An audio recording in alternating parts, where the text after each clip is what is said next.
Hello, I'm Sapna Davis of ECE Department, Rajagiri School of Engineering and Technology.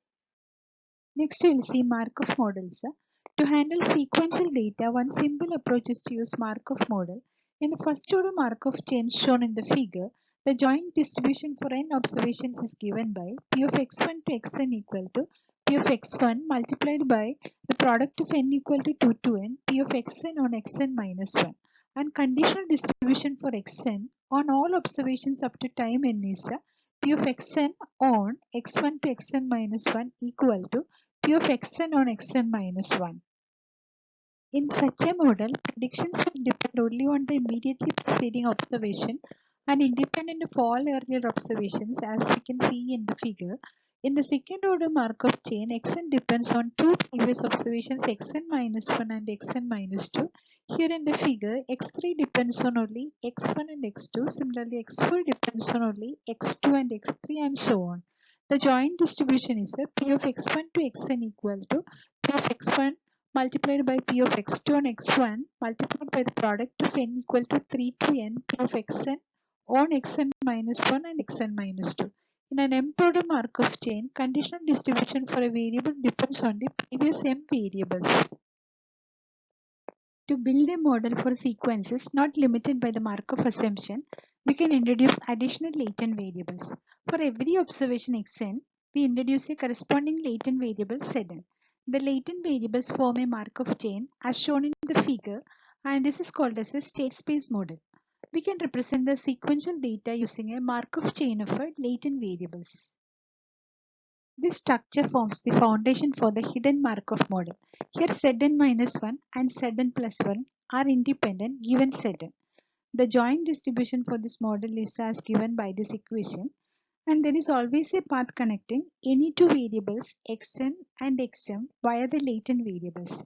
Predictions for xn plus 1 depends on all the previous observations. Hidden Markov model is a specific instance of state space model in which the latent variables are discrete. If we consider a single instance of the model, it corresponds to a mixture distribution with the component densities given by P of x on z. This model is used in speech recognition, natural language modeling, online handwriting recognition, and for the analysis of biological sequences such as proteins and DNA. Latent variables Zn describe which component of the mixture is responsible for generating the corresponding observation xn. Probability distribution of Zn depends on the previous latent variable Zn minus 1 through P of Zn on Zn minus 1. Latent variables are k-dimensional binary variables. The conditional distributions given by a table of the transition probabilities A. These are given by Ajk equal to P of Znk equal to 1 on Zn minus 1 j equal to 1, and Ajk will be lying in between 0 and 1, and summation Ajk will be equal to 1. The transition matrix can be shown in a state transition diagram with states as nodes for the case of a k equal to 3. From k equal to 1, 3 transitions possible, that is 1 to 1, 1 to 2, and 1 to 3, which are represented by A11, A12, and A13. Same way, from k equal to 2 also 3 transitions possible, and from k equal to 3 also 3 transitions possible. This does not represent a probabilistic graphical model because the nodes are states of a single variable. Take a state transition diagram and unfold it over time. This gives an alternative representation of the transition between latent states known as the lattice or a trellis diagram. So in the figure you can see the 3 transitions from each of the states.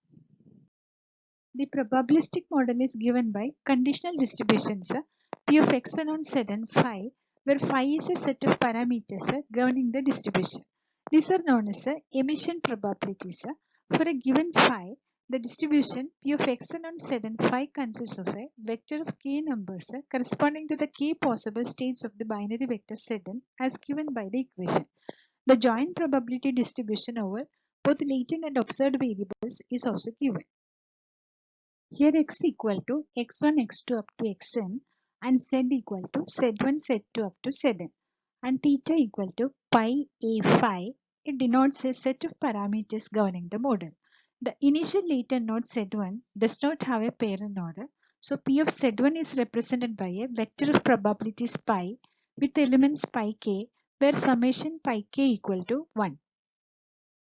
To generate the samples with the hidden Markov model, first choose the initial latent variable Z1 with probabilities given by the parameters pi k, and then sample the corresponding observation x1.